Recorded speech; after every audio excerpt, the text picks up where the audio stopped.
আমার ধমকি শুনে 3 মেয়ে আমার ঘরে ঢুকলো। আমি বলি কি দরকার সেটা আপনি যদি বোঝেন।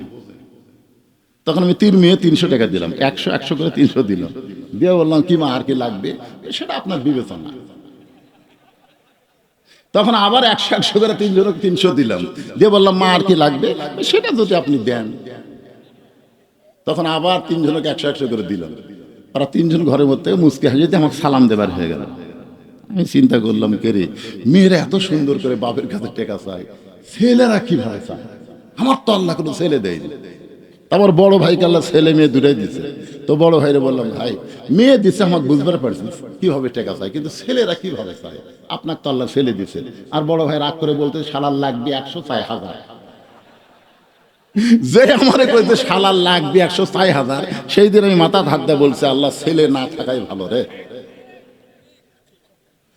কারণ মেয়েরা বাবাকে অত্যন্ত ভালোবাসে, কিন্তু বাবার কাছে শরম করে কিছুই বলতে পারে না। কিন্তু ফাতেমার খাদিজা মা তো দুনিয়া থেকে বিদায় নিয়েছে, এখন বলবে কেমনে? এখন বাবার জানলার কাছে গভীর রাতে দাঁড়ায় বলে বাবা একটু মেহেরবানি করে ঘরের দরজা খোলেন, বাবা একটু মেহেরবানি করে ঘরের দরজা খোলেন। সঙ্গে সঙ্গে নবী যখন ঘরের দরজা খুলে দেয়, এমন সময় ফাতেমা ঘরের মধ্যে ঢুকছে আর হযরত আলী জানলার পাশে গিয়ে দাঁড়াইছে। মনে মনে চিন্তা করতেছে দেখি বাপ বেটির মধ্যে এই গভীর রাত্রে কি গল্প হয়। এই নিয়ত করে হযরত আলী জানলার কাছে কান লাগায় দিছে। এমন সময় ফাতেমা বলে বাবা একটু বাতি জ্বালান। রাসূল বলে ফাতেমা বাতি জ্বালান লাগবে না, তুই কি বলবি বল। ফাতেমা বলতেছে বাবা এর আগে বহুবার বলছি, বলে কোনো কাম হয় নাই, আজকে গভীর রাত্রে আপনাকে একটু দেখাবার চাই, একটু আপনাকে দেখাবার চাই। যেই মাত্র নবী ঘরে বাতি জ্বলাইছে, সঙ্গে সঙ্গে ফাতেমা 2টা হাত নবীর দিকে বাড়ায় দেয়। বাতির আলোতে নবী দেখতে পায় হাতের তালু আছে, কিন্তু তালুর উপরে চামড়া নাই, 2টা হাত গোস্তের টুকরার মতন হয়ে গেছে। ফাতেমা বলতেছে বাবা আমার হাসান হোসেন ঘুম পাড়তেছে, আমার স্বামী ঘুম পাড়তেছে, আমার হাতের এই খবর আমার ছেলেরাও জানে না, আমার স্বামীও জানে না। বাবা আপনার কাছে গোপনে আইছি গভীর রাত্রে, 3টা দিনের জন্য আমাকে একটু খাবার দেন বাবা, আমি জানি আমার স্বামীর দিবার মতন কিছুই নাই, এত গরিবের সঙ্গে আমার বিয়ে দিয়েছে, এখন কি করবেন বাবা, 3টা দিনের জন্য একটু খাবার ব্যবস্থা করেন। কারণ আমার হাসান হোসেন যদি জানতে পারে ওরা খাওয়া দাওয়া বন্ধ করে দিবে, আমার স্বামী যদি জানতে পারে বড় কষ্ট পাবে। আলী কান্দার বলে ফাতেমা রে, দুনিয়ার জীবনে গরিব ছিলাম বলে তুমি কিছুই চাইলা না, আজকে গভীর রাত্রে দুনিয়া থেকে বিদায় নিবে, এই মৃত্যুর সময় তুমি কি চাইবা ফাতেমা? ফাতেমা বলে স্বামী গো আমার 1 নম্বর চাওয়া হলো রাতের অন্ধকারেই মৃত্যুবরণ করব, আমি পর্দানিশী নারী, রাতের অন্ধকারেই কিন্তু আমাকে দাফন করা লাগবে, দুনিয়ার কোনো মানুষ যেন আমার খবরটা না জানে। আমার 2 নম্বর চাওয়া হলো আমার কোনো জানাজার ব্যবস্থা করবেন না। হযরত আলী কান্দার বলে ফাতেমা তুমি নবীর কলিজার টুকরা, তোমার মৃত্যুর খবর শুনলে হাজার হাজার মানুষ তোমার জানাজায় হাজির হবে, তোমার জন্য দোয়া করবে, তুমি কি মানুষের দোয়া চাও না? ফাতেমা বলে স্বামী গো দুনিয়ার সমস্ত মানুষ যদি বলে ফাতেমা ভালো, আর আপনি যদি বলেন ফাতেমা ভালো না, ওই মানুষের দোয়া দিয়ে কোনো ফাতেমার লাভ হবে না। আর দুনিয়ার তামাম মানুষ যদি বলে ফাতেমা খারাপ, আর আপনি যদি বলেন আমার বউ ফাতেমা ভালো, আমার ঈমান বলতেছে স্বামীর সার্টিফিকেটে আল্লাহ তাআলা ফাতেমার জন্য 8টা জান্নাতের দরজা খুলে দিল। তাহলে বউ ভালো হওয়া লাগবে কার কাছে? এই জোরে বলেন কার কাছে? আর আমাদের গুলা লব উল্টা কি কয়, খালি তুমি আমাকে দেখতে পারো না, পাড়ার মধ্যে খুঁজে দেখো আমার বিরুদ্ধে কেউ নেই। মায়েরা শোনেন, পাড়ার লোকের আপনাকে যতই ভালো বলুক, স্বামী যদি ভালো না বলে আপনি কোনোদিনও জান্নাতে যাবার পারবেন না। ভালো হওয়া লাগবে ঘরের পুরুষের কাছে। জোরে কোন কথা ঠিক কিনা? পর পুরুষের কাছে ভালো হয়ে লাভ আছে? কিন্তু এরা তো আমাদের কাছে ভালো হওয়ার চায় না। যখন কোনো জায়গায় বেড়াবার যায় তখন দেখবেন ভালো ভালো কাপড় পরে মালা বালা পরে সাজিয়া গুজা যায়। ফাতেমা বলেন স্বামী আমার 3 নম্বর চাওয়া হলো আমার লাশটা কাঁধে করে জান্নাতুল বাকির পূর্ব কোণায় দাফন করবেন।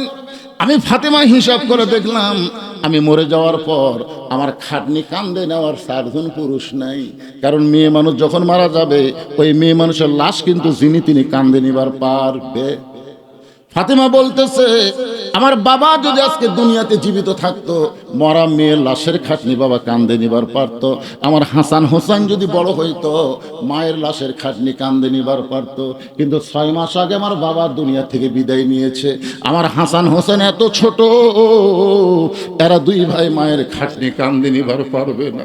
শুধু আপনি আমাকে কান্দে করে ওই জান্নাতুল বাকির পূর্ব কোণায় সবুজ রঙের একটা বাতি জ্বলবে, ওই বাতি বরাবর আমাকে দাফন করবেন। আমার কবর খুঁড়তে যদি আপনার কষ্ট হয়, তাহলে আপনার একান্ত বন্ধু যদি কেউ থাকে দুনিয়ায়, তারে বলে দিবেন সে যেন গোপনে ফাতেমার কবরটা খনন করে দেয়। তবে শর্ত দেবেন দুনিয়ার কোনো মানুষকে যেন না জানায়। হযরত আলী গভীর রাত্রে কাঁদতে কাঁদতে বাড়ি থেকে যখন দৌড় দেয়, হাসান হোসেন চমকে গেল। যেই মা আমাদের ঘর থেকে বের করে দিয়া আমরা মনে করেছিলাম আমাদের মা বাবা আজকে প্রেম নিবেদন করবে, কিন্তু দরজা বন্ধ করে মা বাবার কি কইলো, বাবা কেন কাঁদতে কাঁদতে ঘর থেকে বাইরে গেল। হযরত আলী কাঁদতে কাঁদতে আবু যর গিফারের জানলার কাছে, ছোট বাচ্চা যেমন ফোঁপায় ফোঁপায় কান্দে, এমন করে কাঁদতেছে আবু যর গিফারে ঘরের ভিতর থেকে চিন্তায় পড়ে গেল, এমন করে কে কান্দের জানলার কাছে। দরজা খুলে বাইরে এসে দেখা সাদুল্লাহিল গালিব হযরত আলী ছোট বাচ্চার মতন কাঁদতেছে। আবু যর গিফারি হাঁটু গেড়ে বসে বলে, আলী ভাই, জীবনে কত যুদ্ধ তোমার সঙ্গে করলাম, কোন যুদ্ধে তোমাকে পরাজিত হয়ে কাঁদতে দেখি নাই। আজকে তোমার জীবনে এমন কি যুদ্ধ শুরু হইল, তুমি এমন করে আমার জানলার কাছে কেন কাঁদতেছো? আলী বলতেছে, আবু যর, জান্নাতুল বাকির পূর্ব কোণায় সবুজ রঙের একটা বাতি জ্বলবে, ওই বাতি বরাবর একটা কবর কর। আবু যর গিফার বলে, আলী রে, এখন পর্যন্ত দুনিয়ার কেউ মরে নাই, মানুষ না মরলে কি কবর খনন করা যায়? আলী, দিনের বেলায় কবর কি খনন করা যাবে না? আলী বলতেছে, আবু যর, আমার বিবি ফাতেমা পর্দানিশী গভীর রাত্রে মৃত্যুবরণ করবে, শর্ত দিয়েছে এই রাতের বেলায় তাকে দাফন করা লাগবে। আবু যর গিফার বলে, আলী, তাকে জিজ্ঞাসা করে আমার নানা কোন জায়গায়, প্রত্যেক ভাবে চোখের পানি মোছে কিন্তু বলতে পারে না। আবু বকর বলেছে, রে নবীর সাহাবীরা শোনো, যতদিন হাসান হোসাইন নানা নানা বলে কানবে, খবরদার নবীর রওজা দেখায় দিবে না, খবরদার নবীর রওজার কথা বলবা না। যদি রওজা জানতে পারে হাসান হোসেন 2 ভাই রওজার পাশে যদি নানা নানা বলে চিৎকার দেয়, আমি আবু বকর বলতেছি নবীর ঘুম ভেঙে যাবে। কারণ আমাদের নবী রওজার মধ্যে মরে নাই, আমাদের নবীর সম্পর্কেই কথা বলা হয়েছে, ইসলামের আলো জানায়া দিয়া নবী ঘুমায়া আসেন সোনার মদিনায়। সবাই মহব্বতে বলে, ইসলামের পতাকা উড়ায়া দিয়া নবী শুইয়া আসেন সোনার মদিনায়। আবু যর গিফার বলে, আলী, 6 মাস হলে তোমার 2টা সন্তান নানা নানা বলে কাঁদতেছে, এখন যদি মা দুনিয়া থেকে বিদায় নেয়, তাহলে তোমার 2টা সন্তানকে তুমি কেমনে থামাবে? আলী রে, দোয়া করো আল্লাহর কাছে, আল্লাহ যেন ফাতেমার মৃত্যু না দেয়। আমরা খালেদা জিয়ার জন্য দোয়া করি, আমরা ওসমান হাজির জন্য দোয়া করি, তাহলে ফাতেমার জন্য দোয়া করার দরকার আছে না নাই? আলী বলতে যে কবুল হবে না, যতই দোয়া করো কবুল হবে না, কারণ ফাতেমা আল্লাহর কাছে চাইছে, আর আল্লাহ চাওয়া মোতাবেক কবুল করেছে। আল্লামা সাইদি কি চাইছে? আল্লামা সাইদি চাইছে আল্লামাকে শাহাদাতের মৃত্যু দিও। ধরে কোন কথা ঠিক কিনা? তার সঙ্গে অনেক মাহফিল আমি একসাথে করছি, একই মঞ্চে আল্লামা সাইদি হুজুরের সাথে ওয়াজ করছি। উনি সবসময় বলতো, মৌলানা দোয়া করো আল্লাহ যেন শাহাদাতের মৃত্যু দেয়। তো শাহাদাতের মৃত্যু তো জেলখানার মধ্যে হবি না ভাই। এই জন্যই তাকে জেলখানা থেকে হাসপাতাল নিয়ে গিয়ে তাকে হত্যা করা হয়েছে, আর হত্যা করা মাত্রই তিনি শহীদ হয়ে গেছে। ধরে কোন কথা ঠিক কিনা? এই জন্য আমরা সবাই বলি, আল্লামা সাইদি তুমি মরনি, শহীদ হয়েছ আমরা এটাই জানি। তাহলে ফাতেমা আল্লাহর কাছে কি চাইছে? ফাতেমা চাইছে বলি তো আজকে গভীর রাত্রে ফাতেমার মৃত্যু হবে। আলী বলতেছে আবু যর আর দেরি করিস না, রাত কিন্তু আস্তে আস্তে শেষ হয়ে যাবে। আবু যর গিফারি কোদাল নিয়ে ওই জান্নাতুল বাকির পূর্ব কোনায় গিয়ে দেখে সবুজ রঙের একটা বাতি জ্বলতেছে, যেই বাতির কোনো তার নাই, যেই বাতির কোনো সুইচ নাই, বিনা তারে বিনা সুইচে আমার আল্লাহ অটোমেটিক জ্বলায়া দিছে। সুবহানাল্লাহ, জোরে গান। মাটি দিয়ে সবাই যখন চলে আসবে, আপনাকে মাটি দিয়ে সবাই যখন চলে আসবে, কি দরজা আছে, জানলা আছে, খেতা আছে, বালিশ নাই, কিছুই নাই, ইমানের নূর আর আমল দিয়া আপনার কবরকে আল্লাহ এমন করে সাজায় দিবে, আপনার অন্ধকার কবর কবর থাকবে না, কবরকে আল্লাহ জান্নাতের বাগান বানায় দিবে। কি মনে করছেন? আপনি নামাজ পড়তেছেন, রোজা করতেছেন, আপনি দান সদকা করতেছেন, আপনার কবর অন্ধকার ছোঁয়ার জন্য? রে জানলা দরজা কিছুই নাই, তারপরে আল্লাহ তাআলা অটোমেটিক বাতি জ্বলায় দিবে। সেই বাতিটা হলো ইমানের আলো। জোরে কোন সুবহানাল্লাহ। আবু যর গিফারি লক্ষ্য করে দেখে একটা বাতি জ্বলতেছে, যেই বাতির কোনো তার নাই, যেই বাতির কোনো সুইচ নাই, বিনা তারে বিনা সুইচ অটোমেটিক আল্লাহ জ্বলায় দিছে। আবু যর গিফারি লক্ষ্য করে দেখে বাতির আলো গোলাকার হয়ে পড়ে নাই, কবরের মতন চার কোনা হয়ে পড়েছে। ওই আলোর মধ্যে গভীর রাত্রে আবু যর গিফারি কোদাল মারা শুরু করেছে। কোদাল মারের বলে, কবর রে, দিনের বেলায় কবর না খুঁড়ে এ রাতের বেলায় কবর খুঁড়তে আসলাম। কবর রে, তুই কি বলতে পারিস এ রাতের বেলা কেন কবর খুঁড়তেছি? কবর, খবরদার বেয়াদবি করবি না। আজকে এমন একজনকে কবর দেওয়া হবে, আল্লাহ নবীর মেয়ে হওয়ার পরেও নবী তাকে মা বলে সম্মান করেছে। হাসান হোসেন দুই ভাই নবীর পাশে বসে আছে, দুই ভাই। ইতিমধ্যে আল্লাহ রাসূল কি যে মনে হলো, বলতেছে আল্লাহ আমাকে 3টা মেয়ে দান করছে। সমস্ত সাহাবীরা চুপ করছে। কিরে, আমরা জানি নবীর মেয়ে হলো 4টা, তোর এখন কয়টা? একজন সাহাবী বলতে, হুজুর আপনাকে যে আল্লাহ 3টা মেয়ে দান করছে, নাম কি? আল্লাহ রাসূল বললেন, আমার একটা মেয়ের নাম হলো জয়নাব, আমার একটা মেয়ের নাম হলো রোকেয়া, আমার একটা মেয়ের নাম হলো কুলসুমা। সাহাবীরা বললেন, এ রাসূলুল্লাহ, আসলেই কি আল্লাহ আপনাকে 3টা মেয়ে দান করেছে? রাসূল বললেন, জয়নাব, কুলসুমা আর রোকেয়া, এই 3টা মেয়ে আল্লাহ আমাকে দান করেছে। কয়েকবার যখন নবী এই কথা বলতেছে, হোসেন বলে, হাসান ভাই, আমাদের এখানে থাকার দরকার নেই, আমাদের মা গরিব বলে আমাদের নানা মা মেয়েকে স্বীকার করতেছে না, চলো আমরা 2জন যাই। এই বলে হাসান হোসেন যখন যাবার চাই, নবী খফ করে 2জনের হাত ধরে বুকের মধ্যে চাইপা ধরল, হাসান হোসেন রে, ফাতেমা তোদের কে হয়? বলে, ফাতেমা হলো আমাদের মা। নবী বললেন, তোদের যেমন মা, ফাতেমা আমারও মা। সমস্ত সাহাবীরা বলে, রাসূলুল্লাহ, আমরা সবাই জানি ফাতেমা হলো আপনার মেয়ে, হাসান হোসেনের মতন ফাতেমা আপনার মা কেমনে হয়? এই কথা কি আপনি বলবেন না? রাসূল বলেন, তাহলে শোনো, তাইফের ময়দান থেকে আমি যখন রক্ত মাখা শরীর নিয়ে এই মক্কায় ফিরে আসলাম, তখন আমার দরদের বিবি খাদিজা দুনিয়াতে ছিল না, আমার দরদের চাচা আবু তালেব দুনিয়াতে ছিল না। তখন আমার দরদের 4টা মেয়ে ছিল। আসার পরই 3টা মেয়ে একসঙ্গে ঘরের মধ্যে ঢুকছে, রোকেয়া, কুলসুমা, জয়নাব। 3টা মেয়ে বলতেছে, বাবা আপনি তাইফে না গেলেই ভালো করতেন বাবা, তাইফবাসী এত পাথর মারছে, এই কষ্ট আপনি কেমনে সহ্য করবেন? আপনার দেহ দিয়ে রক্ত পড়তেছে বাবা, এই কষ্ট আপনি কেমনে সহ্য করবেন? রাসূল বলে, সাহাবীরা রে, 3টা মেয়ের মতন কথা বলে যখন ঘর থেকে বাইরে যায়, এমন সময় আমার কলিজার টুকরা ছোট মেয়ে ফাতেমা ঘরের মধ্যে ঢুকি ঘরের দরজা বন্ধ করে দেয়। রাসূল বলে, ফাতেমা দরজা কেন বন্ধ করলি মা? ফাতেমা বলে, বাবা যদি ইব্রাহিম নবীর জন্য নমরুদের চুল আল্লাহ শান্তির বাগান বানায় দেয়, মুসা নবীর জন্য আল্লাহ যদি সাগরকে রাস্তা বানায় দেয়, তাহলে আমার বাবার জন্য আল্লাহ তাইফের পাথর কেন তুলা বানাবার পারলো না? বাবা গো, জন্মের আগে আপনি বাবা হারাইছেন, 6 বছর বয়সে আপনি মা হারাইছেন, এই দুনিয়াতে আপনার কেউ নেই, এমনকি আল্লাহ পর্যন্ত আপনাকে দেখতে পারে না। যদি আল্লাহ আমার বাবাকে দেখতে পারতো, তাহলে রক্ত মাখা শরীর নিয়ে আমার বাবা কেন ঘুরে আসলো? বাবা আপনার দেহে রক্ত আমার কলিজা দিয়ে ধরছে বাবা, বাবা, আমি কেমনে সহ্য করব, আমি কেমনে সহ্য করব। রাসূল বলেন সাহাবীরা রে, তিনটা মেয়ে আমাকে বলেছে কষ্ট কেমনে সহ্য করবেন, আর ফাতেমা বলতে আমি কেমনে সহ্য করব। এ কথা বলে কাঁদতে কাঁদতে দরজা খুলে দেখ, যখন বাইরে যাই আমি তাকায় দেখি ফাতেমা আমার পাগলি হয়ে গেছে।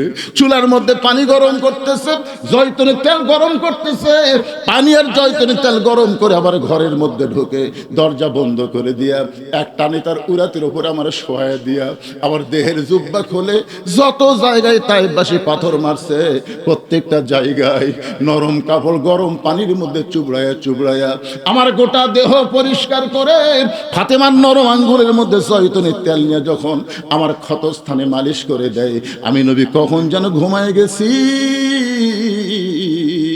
ওই ঘুমের ঘরে স্বপ্নে দেখি আমার মা আমিন আমার শিওরের পাশে দাঁড়ায় কাঁদতেছে। আমি নবী নাই রে সাহাবী, আমি আর নবী নাই, আমি একজন মা হারা সন্তান। এত বছর পরে মারে পাইয়া আমি দুই কানা হাত বাড়ায় বললাম, মা আইছেন যখন আর আপনাকে চাইতে দিব না। এই বলে আমার মার হাতটা যখন খপ করে চাইবা ধরেছি, এমন সময় ফাতেমা আমার কপালে একটা চুমা খায়। ফাতেমার চোখের পানি আমি নবীর চোখের পানির মধ্যে চোখের মধ্যে ঢুকে আমার ঘুমটা ভেঙে যায়। আমি বললাম, ফাতেমা এ করে কেন কাঁদতেছিস মা, এমন করে কেন কাঁদতেছিস? ফাতেমা বলে, বাবা আমি কান্দিন, আপনি তো আমারে কান্দান। আপনি ঘুমের মধ্যে মা বলে আমার হাতটা চাইবা ধরেছেন, এখনো পর্যন্ত আপনি হাতটা ছাড়েন নাই। রাসূল বলে, ফাতেমা রে, মা বোঝের যদি হাত চাইবা ধরি তাহলে শুনে নে মা, তুই শুধু আমার মেয়ে না, তোর ভিতরে রয়েছে আমার মা আমিনা। আবু যর গিফারি বলে, কবর খবরদার বেয়াদবি করবি না, কারণ তোর মধ্যে এমন একজন মা আসবে যার দুইটা সন্তানকে আল্লাহ জান্নাতি যুবকদের সর্দার বানায়া দিছে। সুবহানাল্লাহ কন্যা কেন? সাইদুস শাবাবে আহলুল জান্নাহ হাসান ও হুসাইন রাদিয়াল্লাহু তাআলা আনহুমা। রে যুবকেরা, আজকে যারা এখানে বসে আছো, তোমরা যখন হাসরের ময়দানে যাবে তখন হাসান হুসাইনকে আল্লাহ দাঁড় করায় বলবে, হাসান হুসাইন যাদেরকে পছন্দ করবে তাদেরকে একসঙ্গে আমি আল্লাহ জান্নাত দিয়ে দিব। আর একদিকে মেসি নেইমারও গায়ে দিই, মেসি সব মেসির পাগল, নেইমারের পাগল, আর্জেন্টিনার পাগল, ব্রাজিলের পাগল, এরকম পাগলা আছে না নাই? ধরে কোন আছে না নাই? একটু মনোযোগ দিয়ে শোনেন। আবু যর গিফারি বলে, কবর খবরদার বেয়াদবি করবি না, তোর মধ্যে এমন একজন বিবিকে রাখা হবে যার স্বামী হলো আসাদুল্লাহিল গালিব হযরত আলী। এই কথা বলে আবার যখন কোদাল মারতে চায়, এমন সময় কবরের ভিতর থেকে আওয়াজ আসতেছে, আবু যর বারবার কবরকে সাবধান করো। আবু যর আজকে শুনে নাও, কার মেয়ে, কার মা, কার বিবি এইটা কবর দেখবে না। আমল যদি ভালো হয় কবর জান্নাতের বাগান হয়ে যাবে, আর আমল যদি খারাপ হয় কবর জাহান্নামের গর্ত হবে। এটা কিন্তু ফাতেমার জন্য বলা হয় নাই, এটা আমাদের জন্য বলা হয়েছে। সকলে বলেন, ইজা আসাবাতুহুম মুসিবাতুন ক্বালু ইন্না লিল্লাহি ওয়া ইন্না ইলাইহি রাজিউন।